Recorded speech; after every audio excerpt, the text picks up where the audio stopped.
Il-kap tal-Partit Nazzjonalista Adrian Delija sejjaħ bħala redikolaġni r-reazzjoni ta' 11 deputat nazzjonalista, inkluż tal-eks viċi-kapijiet, li marru fuq Facebook jisfidaw l-awtorità tiegħu biex jiddefendu lill-eks kap nazzjonalista Simon Busuttil.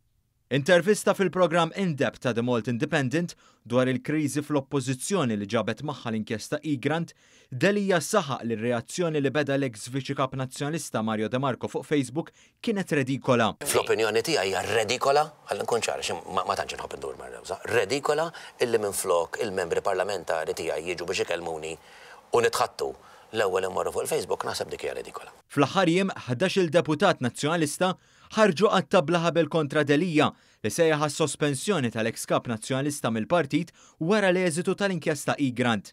Mistoqsi jekk hux se jmur lura mid-deċiżjoni tiegħu, Delija wieġeb hekk. Id-deċiżjoni li ħadd ta' tneħħija mix-Shadow Cabinet dik saret u mhux sa nerġa' lura minna.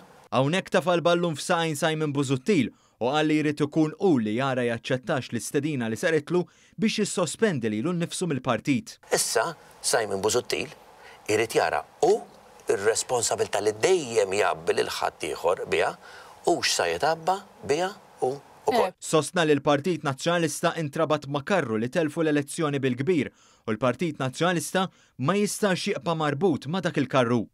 Mistoqsi jekk id-deputat nazzjonalista Jason Azzopardi għandu x'raġun li l-Prim Ministru mhux suppost għandu kopja tar-rapport kollu tal-inkjesta, il-kap nazzjonalista qal li m'għandux raġun. Jason Azzopardi qed jgħid illi hemm artikli tal-liġi illi jgħidu mod ieħor, jiena ma naħsibx illi fatwalment u legalment hemmhekk għandu raġun. Mistoqsi dwar deputati mill-fazzjoni tiegħu li sa ftit ta' xurilu kienu jtennu l-allegazzjonijiet tal-eks kap nazzjonalista Simon Busuttil dwar il-kumpanija Igrant, Delija qal li dawn m'għandhomx jerfgħu r-responsabilità politika kif għandu jerfagħha Busuttil għax qal li dawn kienu lejali lejn il-kap ta' dak iż-żmien, xi ħaġa li llum id-deputati mill-fazzjoni ta' Busuttil mhux qed ikunu fil-konfront tiegħu. Naħseb daw kollha li segwew il-kap tal-partit dakinhar imxew b'lealtà lejn il-kap tagħhom u lejn il-partit u forsi llum wieħed jista' jgħid illi mhux qed isir l-istess.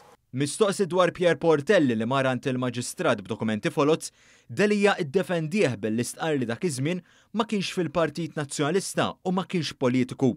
Tul l-intervista ma naqasx ifakkar fl-imastat Simon Busuttil ħalla lill-Partit Nazzjonalista wara l-aħħar elezzjoni ġenerali. Jiena meta dħalt fil-Partit Nazzjonalista ma sibx xi Partit Nazzjonalista sinjur, anzi, mobbi saruħu bid-dejn. Ma sibx Partit Nazzjonalista tifjorixxi, sibt Partit Nazzjonalista dħalt fil-Partit Nazzjonalista meta kien ġarrab 4,000 infila l-ar fl-istorja tiegħu. Mistoqsi pax-kap tal-partit f'każ li tgħaddi mozzjoni ta' sfiduċja kontrih b'appoġġ taż-żewġ deputati tal-Partit Demokratiku bil-konsegwenza li jispiċċa minn kap tal-Oppożizzjoni, Delija qal li ma jaħsibx li dan se jsir, iżda f'każ li ssir ma jirreżenjax. L-interess tagħhom hu illi jiddistabilizzaw il-Partit Nazzjonalista u jneħħu lili. Jgħidu li jridu, jien ma nirreżenjax.